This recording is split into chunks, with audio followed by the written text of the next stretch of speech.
Hello, everybody. Welcome to a new episode of the Dissenter. I'm your host, as always, Ricardo Lopes, and today I'm joined by Emily Kubin. She is a PhD student in the Political Psychology and Communication Lab at the University of Koblenz-Landau. She studies political communication. Specifically, she focuses on how political opponents view and interact with one another and the role media play in opponents' perceptions of one another. She places a special focus on studying strategies political opponents and the media can use to reduce effective polarization. So, Emily, welcome to the show. It's a pleasure to have you on. Thank you for having me. So, let me first ask you, what are the aspects of how political opponents interact with one another you focus the most on? Okay, so I specifically focus on how they view one another. And my main focus is affective polarization, but maybe I should take a step back and explain what polarization is Yeah. in the widest sense. So there's two different types of political polarization. So when we think of polarizing, we mean like pulling farther to the left and right, but there's two different ways to do this. One is ideological polarization, which is focused on how polarized or how extreme our political stances are. So as we become more ideologically polarized, we increasingly have more extreme views towards the left or to the right. But there's also another form of polarization called affective polarization. And this is basically how we're viewing one another. And as affective polarization increases, it means that we dislike our political opponents to a greater degree. And so this secondary type of polarization, affective polarization, is primarily what I'm focusing in on. So like how people are viewing their political opponents and potentially what we can actually do to reduce this negative influence or perception of our political opponents. Okay, that's interesting. So, when people nowadays say that political polarization is on the rise, does affective polarization also play a role there? Because I was imagining that it perhaps could be the case that when it comes to the specific issues, people are not really that polarized, but perhaps when it comes to how they think about the people from the other side, there's where we would find most polarization. Yeah, so actually people, yeah, when you're thinking of people's policy stances, there is some evidence that there is a little bit of polarization actually happening and that people are increasingly having more divergent views. But what's really interesting is that people think that their polarization, their ideological polarization is greater than it actually is. So they think that they have like this meta perception of their political opponents being more distant ideologically than they really are. And in terms of effective polarization, this is also the case. So like, we're actually seeing evidence of effective polarization on the rise. And you could argue that this may be because people think that their opponents disagree more than they actually do, and this makes them dislike their opponents to a greater degree. Yeah, so that's the reason why I asked you that, because I've already talked with a few political scientists, and for example, they mentioned a Pew research from a few years ago, and it seems that when it comes to asking people about the issues they care about and the importance they give to each issue, it seems that people do not differ that much. I mean, for example, between the liberals and the Democrats and the Republicans in the U.S. So, I mean, when it comes to polarization in terms of that, it doesn't seem to be that much of a problem. Yeah, exactly. I think a lot of this is the meta perception Yeah. of like thinking that you're actually more divergent than you really are. Okay, so let's perhaps talk about some of the causes behind that, behind where those perceptions that people have of their political opponents come from and why they think that people from the opposite side of the political aisle perhaps differ more than they really do. So, I mean, does the do the media play a role there? Yeah, absolutely. So, what's interesting, especially when we think about US politics, is that not only is there a polarization effect in terms of policy perceptions or perceptions of political opponents, but also in terms of geographics. So, increasingly, Democrats and Republicans are engaging less and less with one another. They're living in different communities. They're choosing not to be friends with each other. And this means that in people's day-to-day lives, they're not actually interacting very much with political opponents. So they're not building their perceptions of their political opponents through their own personal personal experiences or day-to-day interactions. So what does that mean? It suggests that perhaps people are actually building their perceptions from what they see on media. So I might not see in my day-to-day life a Republican, but I see a lot of them on CNN or see them a lot on social media. And so this is suggesting that media may actually have a crucial role in how people are building their perceptions of their political opponents. And I would argue that this is actually creating a negative environment where perceptions of opponents are becoming stereotypic portrayals. So media is much more likely to show extremes. So they're going to be showing the outlandish story of a Democrat or a Republican and not somebody that's more in the middle, like an everyday average citizen. And with that happening, and this is like the only engagement or opportunity for us to hear from our political opponents, this makes us start to have stereotypical portrayals of them all being very extreme, like these people we see in media. And I would argue this is exacerbating polarization. Mm-hmm. I mean, and by media, then we're talking about both mainstream media and perhaps online media, like social media and the so-called alternative media, right? Yeah, exactly. Any type of media. This can happen. There's actually a lot of research showing that this happens both with traditional media as well as social media, like Facebook or Twitter. Mm-hmm.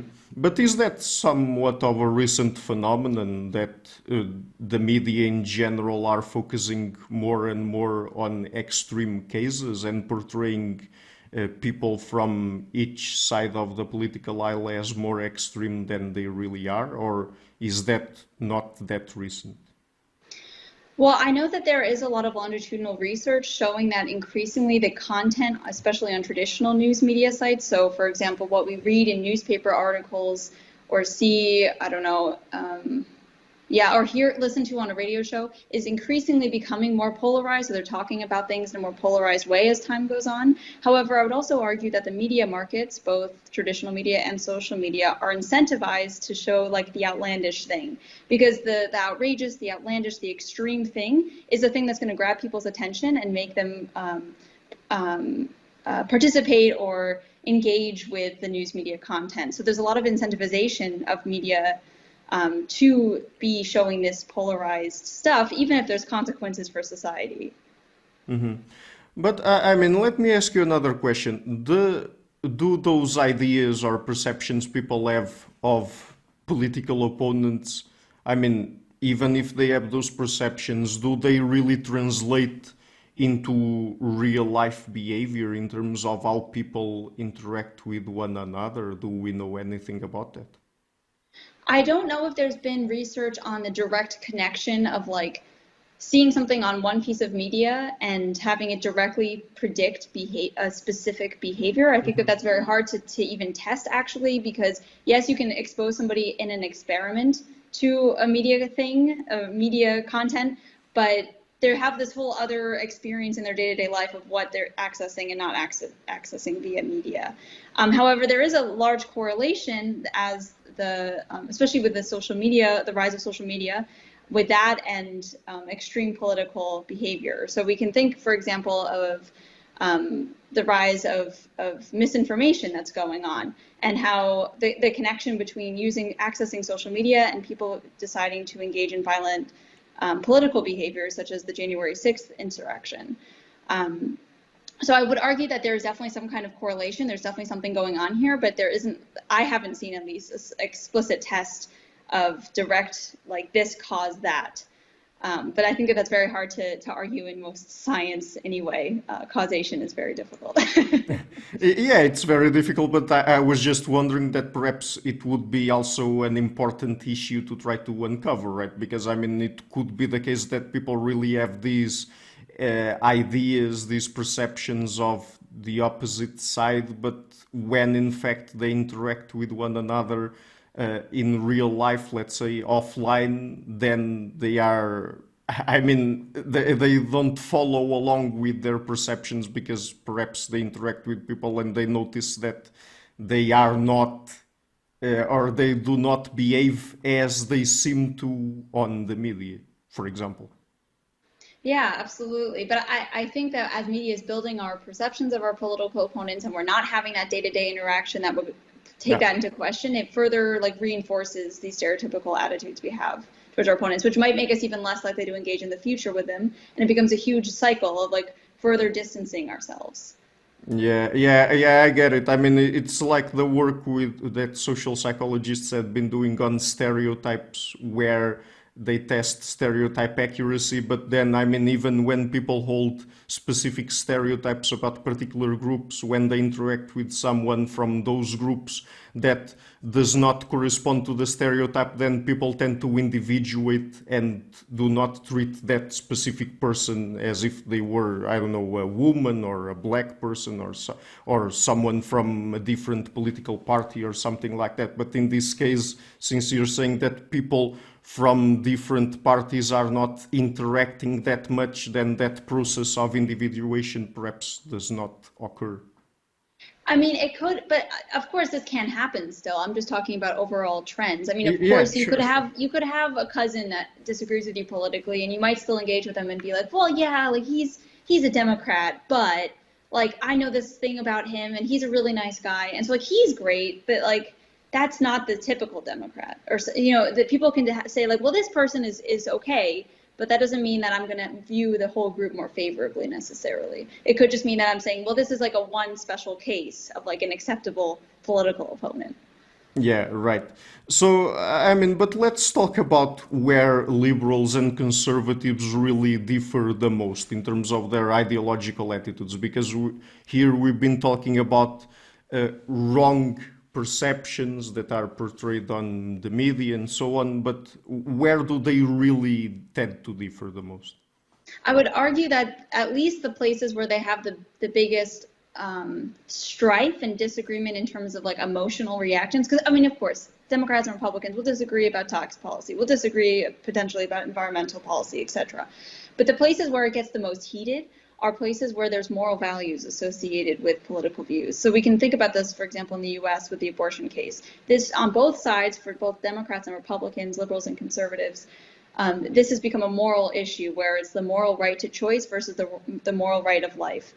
And when you would tie, yeah, your moral belief systems to political topics, it becomes exceptionally emotional and very difficult to view dissenters or disagreeers with you as acceptable people. You know, if they're going to disagree with me on this thing that's such a moral like truth that's completely like yeah, I guess the best word is truth. Like this is a moral truth that this is right and that is wrong, and they disagree with me on that. Like then they are horrible people, and it's very hard to find compromise or understanding.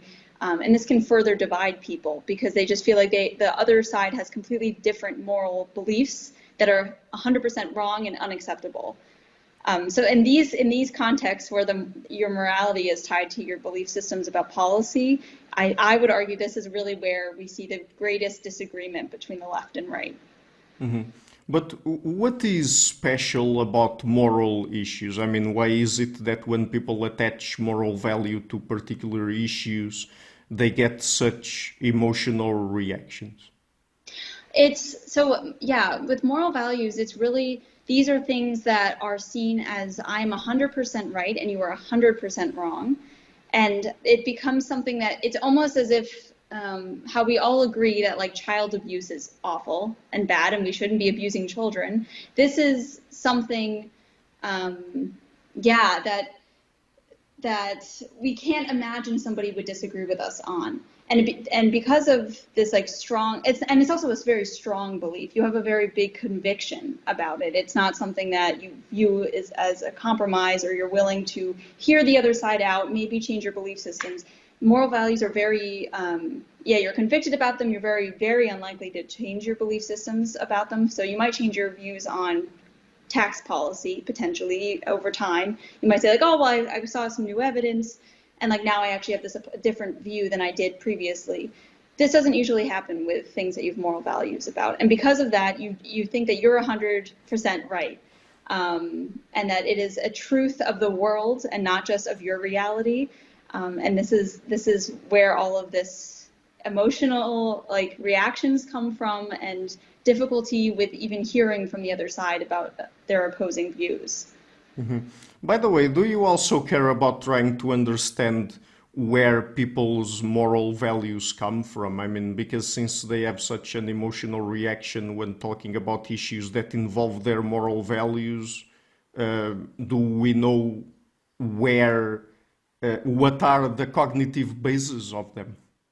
So there's actually a very large debate about this, and this is something that I'm not primarily focused on, Yeah. but some work focuses on how there's different elements such as like fairness and loyalty and authoritarian beliefs and perceptions of harm and like a variety of factors that are like the foundations for understanding why people have moral views. On the other hand, other researchers focus specifically on just harm and how harm is actually the key of understanding morality. So if you see something as harmful to a person and that there's a perpetrator and a victim to this, that this can actually be explaining why people start having these moral values. But this is more of like a philosophical, scientific debate that I'm not necessarily tied to as much in my research.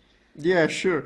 I mean, could it be that we can also think of moral values as social signals in the sense that it serves, for example, when people are discussing a particular issue that involve moral values? I mean, by expressing a particular position, it also serves for them to socially signal their allegiance to a particular group, like, for example, in this case, a political party, a political ideology, being liberal or conservative or something like that.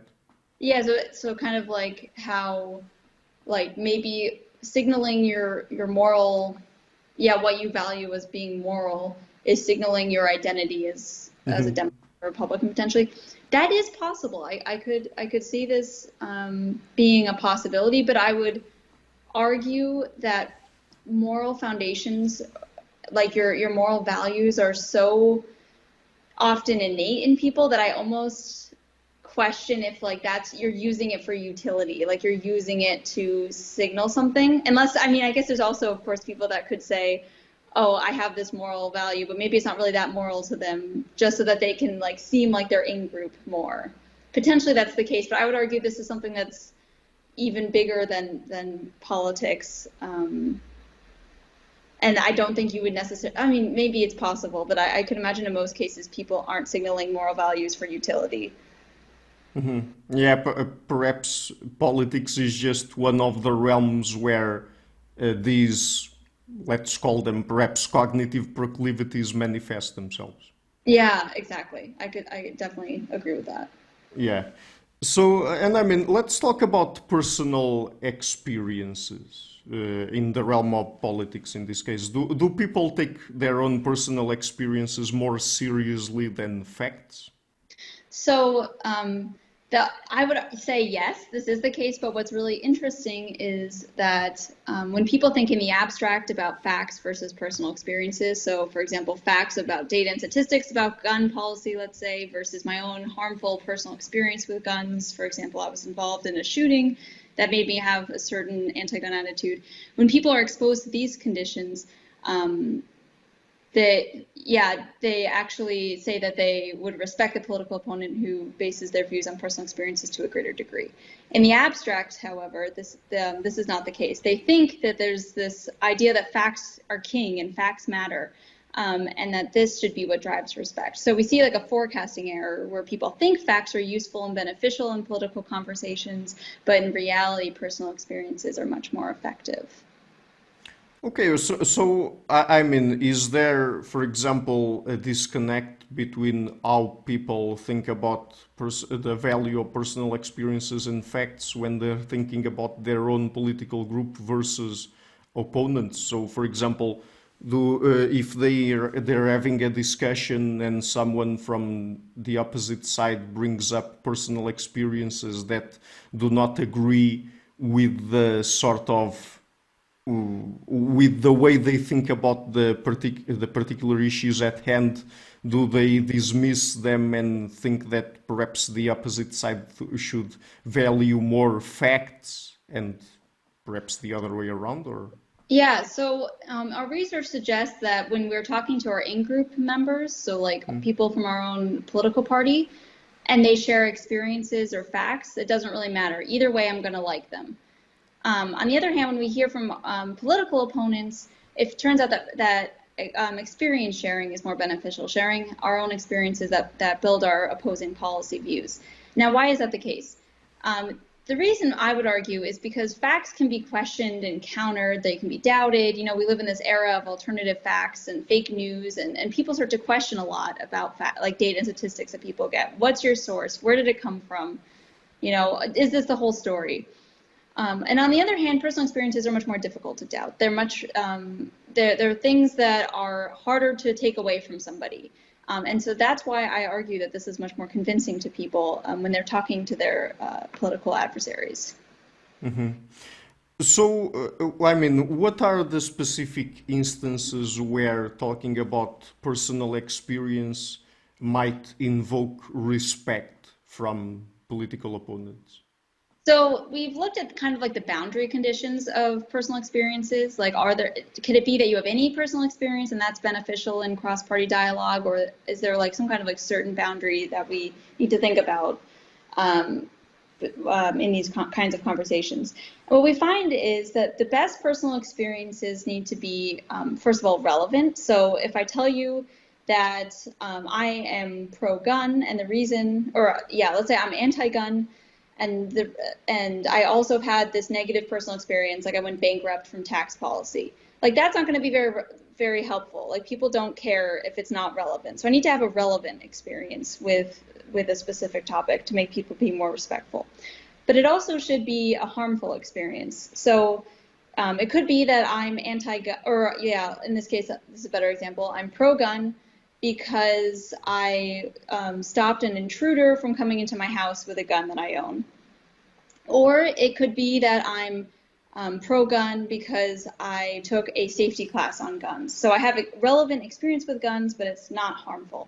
And what we find is that the harmful experience is much more effective in bridging divides than the non-harmful experience. Though we should note that the non-harmful experience is still better than facts. So if I have any kind of relevant experience, that's great. But the best is when I have harmful experiences.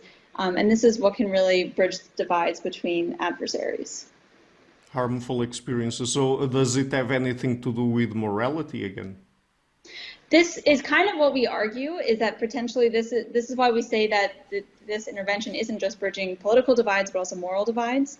So when we show that, when we recognize harm in our political opponents, we see that they've experienced harm. This is kind of signaling these moral issues for us, and suggests a successful intervention for this. So, is it that people differ in how they approach non-moral versus moral disagreements? Yeah, we actually disentangled morality a bit in our research as well, and we've seen that in contexts where it's non-moral, for example, like blender preferences, like do I like this blender or that blender to chop up my food and make a smoothie? We see it like facts and experiences. It doesn't really matter. It doesn't matter if I have an experience with blenders or if I know some data and statistics about, like, I don't know, the like cutting power of the blender. Both are relatively equally effective. But in context of morality, that's where we're seeing that experiences are better than facts. So in this case, since we're talking about in the context of morality, I mean, these issues probably would not apply only to politics, but perhaps to also other areas of people's lives. Yeah, but yes, definitely. But then the question is also, like, where is there separated out politics and morality today? It's very intertwined. Of course, there's cases where like we all agree that it's bad, like animal abuse is bad. Um, I've never tested it in a context like that where it's semi less political. But I would argue that this could potentially be useful in many morality domains as well. Well, I mean, just one example that came to mind that tend to be highly associated with morality and moral values would be religion. I mean, I don't know if people from different religious groups would have the same sort of reactions to one another. So. Yeah, I think especially in contexts where religiosity creates like strife. So like people like Christians versus I don't know some like Muslims, they might I don't know. Let's say in that context they really dislike each other and there's like strife between them. There's disagreement. Potentially this could be one intervention that's useful to bridge the divides in terms of how they view one another. So, and what about political dehumanization? What is that about? So political dehumanization. So I mean, let's start with what dehumanization is. It's viewing your opponent, or not. Yeah, it's viewing people as less than human, almost like animalistic, or even sometimes like a robot, like mechanicalistic. So just viewing them as like not having a warm, like not being warm and not being very smart and less than human. In terms of political dehumanization, this is when we're doing this towards our opponents. So we're like, look, hearing about a Republican or a Democrat and just saying, oh, they are less than human. And this has lots of implications for how we treat them, right? Like it makes us more willing to subjugate them, to take away their rights, to view them as not having enough agency to make decisions for themselves, etc. And yeah, political dehumanization is on the rise, especially within the US context. People are increasingly viewing their opponents as stupid, ignorant, or not being warmth, like not having empathy for others.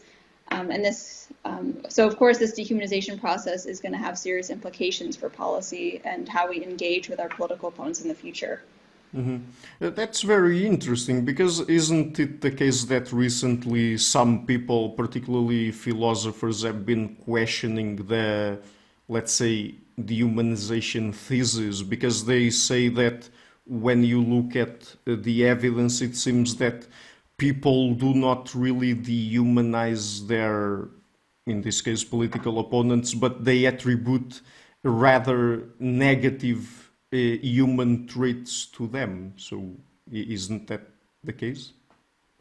I'm sorry, can you explain a little bit further of exactly what you're saying? Yeah, I mean, I was just saying that I read some papers, particularly from philosophers who questioned the dehumanization thesis. I mean, that, for example, for people to have some sort of attitudes, particularly violent ones towards certain social groups, they do not really dehumanize them, that is, strip them of their human traits, but what they do is that they attribute negative human traits to them, and that's what leads them to uh, be more violent and more hostile towards them.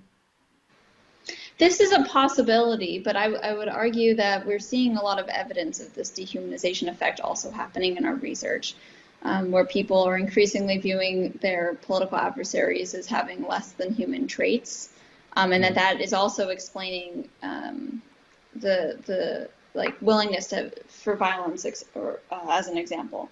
However, of course, like when you're dehumanizing people, you're calling them stupid and like cold, and lots of other negative things. Like those are very negative attributes to be putting on your opponent. So I'm sure it's related closely to the papers you have read.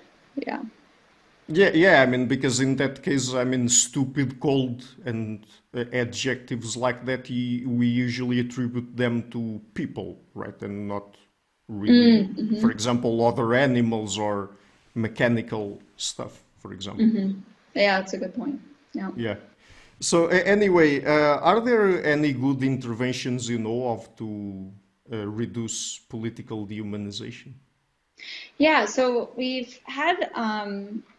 I've had two pieces of work actually that are like in process, in prep, they're not published yet, that focus on this. One is actually focusing in on like personal experience intervention again, basically showing another avenue for the benefits of personal experience sharing. So we show that basically that personal experiences make people dehumanize their opponents less, and it's because personal experiences make them more tolerant of their opponents. So when you hear that your opponents have experiences, you become more tolerant of them, and then you're less likely to dehumanize. The other avenue we've taken is focusing on perceptions of threat. So there's two types of threat. One that we are studying. One is symbolic threat. So this is our concern for our cultural identity, our rituals, our practices in society, and how much we care about these things. The other is, and yeah, when you're threatened by this, that means that these things could be taken away from you, and this is very scary for people. On the other hand, there's another kind called realistic threat, and this is threat of losing your life, losing your livelihood, losing your income, losing your health. These are like realistic, like concrete threats. So it's almost like an abstract versus concrete threat that we're comparing. And what's interesting about these two types of threat is they're very applicable within the COVID-19 context. So we see that people are concerned about losing their having realistic threats, so like losing their jobs, losing their health, their livelihoods, their lives, etc. But also the symbolic threat is at play because people are concerned about losing their freedoms, losing their ability to practice the rituals that they have every day or every year completed in their society. You know, they can't go to birthdays, they can't go to funerals, they can't go to holidays, etc. in order to stop the spread of COVID-19. And it's almost like these two threats are competing against one another. If we close things down, we protect people's lives, but then we also lose all of these like symbolic things that we care about so much. What we find is that people believe that those who disagree with them on COVID-19 policy, so like whether or not we should keep things closed or require social distancing, etc., that they believe that their opponents don't care about the threat that they care about. So if I'm concerned about protecting my family from getting sick from COVID, I am very concerned about realistic threats, and I believe my political opponents don't care about realistic threats. And this has downstream consequences. It makes us more likely to morally condemn them, more likely to dehumanize these people, and it's very hard to compromise and find ways as a society to work together if we're dehumanizing half the society. And so what's interesting is that when people believe that their opponents reject realistic threats, they are more likely to dehumanize, significantly more likely to dehumanize than if they believe their opponents reject symbolic threats. So people who are concerned about losing their cultural practices are less likely to dehumanize their political opponents. And we provided an intervention where we basically tried to correct this perception. And basically we showed in order to reduce political dehumanization. What we showed people is that that their opponents are actually concerned about realistic threats as well. So when I am a pro-social distancer, I don't think my opponents actually care about realistic threats. Now we show them an intervention where it's like, hey, they actually do care about these threats. They just come to a different conclusion in their belief systems about whether or not we should socially distance. This reduces my likelihood of condemning them morally and dehumanizing them. So this is just one avenue that we can use to reduce political dehumanization. We've also done this outside of this context, which I can talk a little bit more about if you would like. So it's not just a COVID-19 specific context where this could be applied. Okay, so tell us then about the other contexts you study. So, yeah, so one of the arguments you could make about our COVID-19 context is the role of identity and politics and Democrats versus Republicans on social distancing measures, etc. And so we decided, let's just try to get out of this like real world context completely and make like a fictitious context where politics has less of a role in it. And so we made up this issue where, so it's a completely fictitious issue where people were told that they live in this community and that the community has this special blue blossom flower. And the flower is really important for their cultural practices. They have their whole economy revolves around tourism about this flower. They sell the flower, they use the flower, but they also have like parades and celebrations around this flower. So there's like realistic and symbolic benefits for this flower to be in existence. However, now this flower is, they're finding out that this flower is causing severe asthma and people are getting really sick from it. And so now we were going to now they want to stop cultivating the flower. And participants are asked, okay, should we stop cultivating or should we not? So should we be concerned about the realistic threat of people being sick, or should we be concerned about the symbolic threat of like losing our cultural practices and rituals? And people pick a side and then rate people who disagree with them on the Blue Blossom debate.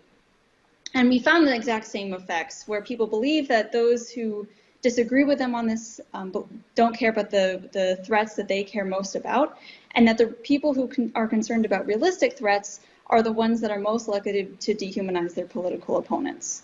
And then yeah, so this is suggesting that even outside of this policy debate, outside of this real world political identity, Democrat versus Republican issue, even in made up settings, this situation is being observed.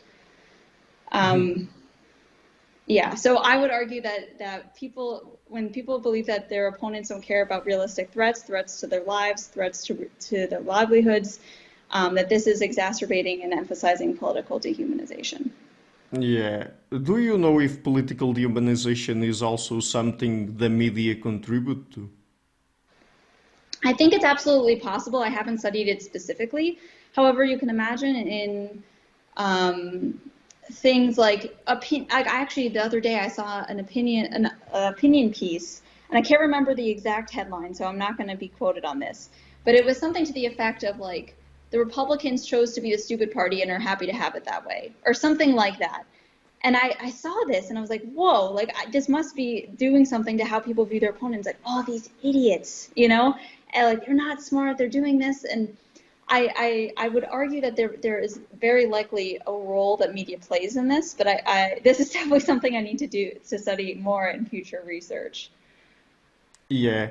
So, I mean, we've been talking about, or we talked at the beginning of our conversation about how the media alters people's perspectives of their political opponents. So, but do we have any idea about perhaps other factors, like, for example, social, political, economic factors that might explain why that's happening now? Why the media is exacerbating Mm-hmm. polarization? Mm-hmm. Well, I think that part of it is policy, especially in terms of social media, because the government is far behind the fast growth rate of technology, especially in terms of the internet. And so because of that, like they haven't, like I know in the US, they haven't passed a law since I believe like 96 on any kind of internet regulations. And like, of course, things have changed a lot since 1996. So I think a lot of this is policy where we're not doing enough to combat like the spread of misinformation, the spread of extremist content, etc. And this is like further exacerbating, especially the role of social media in polarization.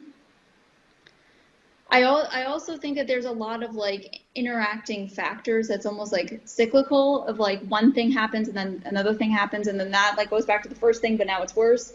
And I think that this is happening, especially in terms of polarization. So it's like potentially, let's just say that the media initially polarized the electorate, and now the electorate is polarized, and so now they all want to see partisan content that agrees with their own worldviews, like-minded media. And this is something that like psychologically makes sense, that you want to see things that agree with your worldview. And so like then we're all asking for that. So then the media is like, okay, we have to become even more partisan to get our user base to like engage with us and be happy with our platform.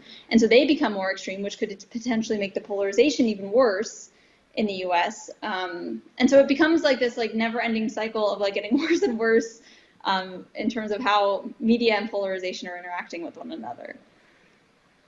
Yeah, I mean, perhaps with my question, I was trying to understand if, for example, stuff like the 2008 economic crisis and now more recently the COVID-19 pandemic, and even since the late 70s, 80s with the rise in economic inequality, if those factors could have played a role in why people would be motivated to increasingly, communicate extreme information about their political opponents. Yeah, I think that that's definitely a key issue, actually, because especially with the COVID-19 pandemic, because everyone now becomes isolated at home. They can't interact with people in the real world. And like now, what do? We all go online. Yeah. And that's where we're seeing this misinformation spread. So I think that the context of COVID-19 has further exacerbated these issues. Also, income inequality makes us start to look for who to blame. and it's very easy for us to blame our political adversaries for these things, rather than working together to find a solution. So I think there's a lot of contextual factors also that can help explain some of these dynamics. So, do you think that to solve issues like affective polarization and reducing it, the media could play a role? And if so, do you have any interventions that could be done there? Yeah, so what's interesting about psychology research is that we always are trying to find like interventions to be used in the real world, but then like don't actually find a way to use it in the real world. So it's like we'll make a little vignette, like a little paragraph that people read on an online survey, and it's like, look, we solved the world's problems. Like we found a way to bridge divides. And like that sounds great. Like of course it's cool to find a mechanism like that, but like how do we actually apply it to the real world? And as I said earlier in the interview, we know that people are not engaging with their political opponents necessarily in day-to-day interactions, and they're also not very motivated to do so. So they have lack of opportunity and lack of motivation, but they're still putting their perceptions of their opponents on via media. And so I argue that we should like meet people where they are, which is online and in the media, in newspapers and radio shows, etc., and try to introduce these interventions in those platforms. So introduce these psychological interventions that we've created into the real world through the use of media. And I've started to do a little bit of this. This is just the very beginning of my work on this topic. But we've attempted to add this personal experience intervention into the media context, both on social media as well as in news media. And we see a similar effectiveness to what we observed in our little controlled vignette studies. So that gives us promise that potentially these could be used in real world contexts and situations where we're like using the media as a tool that instead of it exacerbating polarization, it's actually inhibiting and like depolarizing people. I think this is a promising first step in that direction.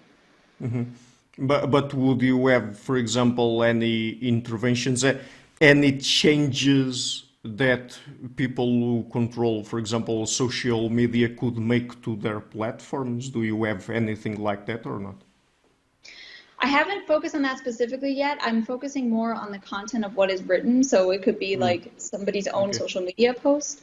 And I haven't focused specifically on social media either in the context of what you're suggesting, but I'm starting to think about like how journalists can be engaging with the public. One way that I'm starting to test, but I don't actually have an intervention yet, is through the use of visuals. So like what kinds of pictures should newspapers, for example, be using to reduce polarization between political opponents? What should that look like? There's evidence that visuals have a big impact on how people perceive news articles and political information more broadly. And so this is something I want to start looking into specifically as a tool for journalists. So, I mean, before we finish, would you like to mention any other aspects of your research you're working on at the moment? I guess the last thing I wanted to mention was about our recently published review of like what the literature knows about this topic. And basically the review was focused on the role of media in political polarization and like all the research on that topic. And what we are consistently finding is an abundance of research on the US, which isn't too surprising given the political climate. And a huge growth in interest on this topic. So this is in the next year is going to be a very important topic in the research community, as well as a lot of evidence suggesting that both news media and social media is exacerbating political polarization. And there's very little research focusing on ways it can inhibit it, can depolarize people further. So I think that these are important, things to know about like what we know and don't know in research, and potentially find ways find gaps in the literature for future research. But yeah, that's I think it. Yeah, great. So where can people find your work on the internet? Well, you can always look on Google Scholar. My name is Emily Kubin, Kubin. You can also find my work on our political psychology and communication lab website, as well as on Twitter. I can be found as Emily_Kubin, no capitals.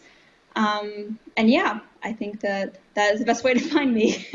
Okay, great. I will be leaving links to that in the description box of the interview. And Emily, thanks so much for taking the time to come on the show.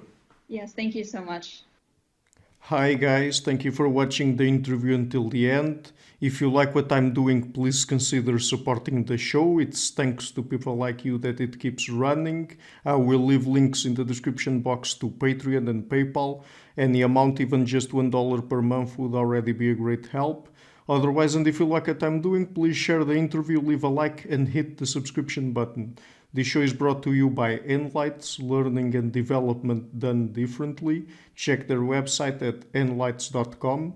I would also like to give a huge thank you to my main patrons and PayPal supporters: Karen Litska, Anne Blanchett, Pererga Larsen, Lau Guerrero, Francis Ford, Hans Frederick Sunder, Ricardo Vladimiro, Craig Healy, Adam Kessel, Olaf Alex, Jonathan Wiesel, Jacob Klinkby, Matthew Whitting, Bernardo Wolf, Tim Hollacy, Enrique Alenia, John Connors, Paulina Barron, Philip Force Connolly, Jerry Mueller, Herbert Gintis, Rutger Voss, Bo Weingard, Rebecca Newberger Goldstein, Dan Demetriou, Robert Windaga, Rui Inácio, Arthur Coe, Zup, Marco Neves, Colin Holbrook, Susan Pinker, Bernardo Seixas, Pablo Santurbano, Simon Colombo, Jorge Espinha, Phil Kavanagh, Corey Clark, Mark Blythe, Roberto Inguanzo, Michael Stormir, Eric Neumann, Samuel Andreff, Tiago Nunes, Bernard Ugni, Alexander Dunbauer, Fergal Cusson, Evan Bodrenko, Al Herzog, Don Ross, Jonathan Librand, Oslan Bullitt, Nathan Nguyen, Stanton T, Samuel Correa, Eric Hines, Mark Smith, J.W., João Eira, Tom Hummel, David Sloan Wilson, Yacila Des Araújo, Eden Solon, Romain Roach,